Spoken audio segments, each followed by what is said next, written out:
Assalamu alaikum wa rahmatullahi wa barakatuh.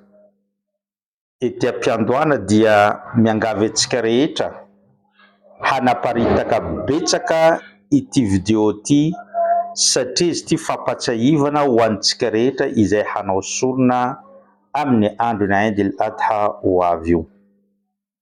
Hadis marim-pototra izay mitatery mamantsika Salama vadin'ny mpaminany sallallahu alayhi wa sallam ary voarakitra ao amin'ny boky ny Muslim.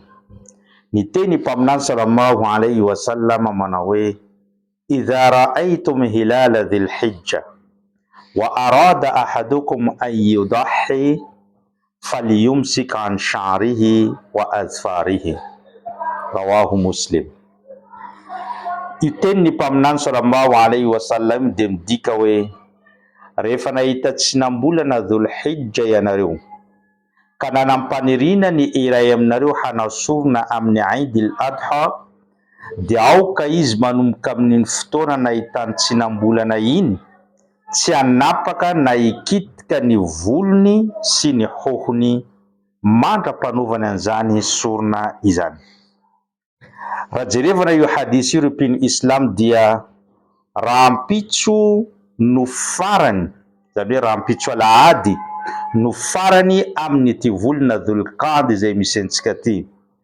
Ary ny alatsinainy ho avy zao dia hiditra ny voalohany volana dhul-hijja.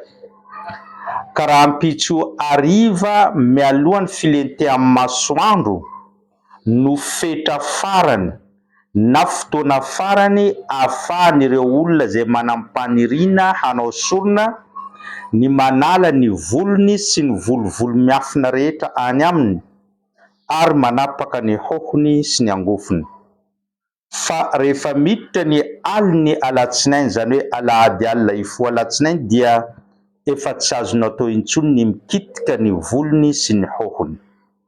Ripiny Islam, tsy manontany tena ve ianao fa maninona impaminany no nametraka an'izany fepetra izany? Valiny dia tsotra. Tadidio tsara ripiny Islam fa ny asa fanaovana sorona amin'ny andro ny Eid al-Adha dia mitovy amin'ny asa izay ataon'ireo mpanao hajj amin'ny andro ny fahafolon'ny volana dhul-hijja dia ny Eid al-Adha.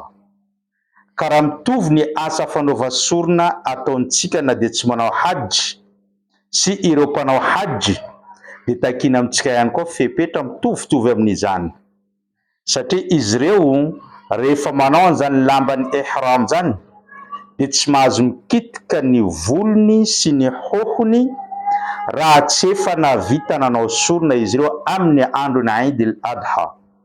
Dia ohatran'izany koa takina amintsika rehefa hanao sorona, rehefa miditra ny tsinambolana dia tsy tokony hikitika ny volontsika sy ny hohontsika mandra-patapitry ny fanaovana an'izany sorona izany, dia mitovitovy mifepetra, mitovy ny asa atao, ary inshallah hitovy ihany koa ny valisoa azontsika. Ka aza malahelo ianao raha tsy tafanao hajj fa ny fanaovana sorona efa nahazo valisoa ampaham-betsaka amin'ny fanaovana hajj ianao. Ripiny Islam, aparitao betsaka any amin'ny hafa ity video ity, angamba hitan'izy ireo ho tanteraindreo izany zavatra izany, dia ahazo valisoa izy ireo ary ahazo valisoa anatreny Allah koa ianao, satria nanaparitaka sy nizara zavatra tsara sy mahasoa ny piny Islam. Assalamu alaikum wa rahmatullahi wa barakatuh.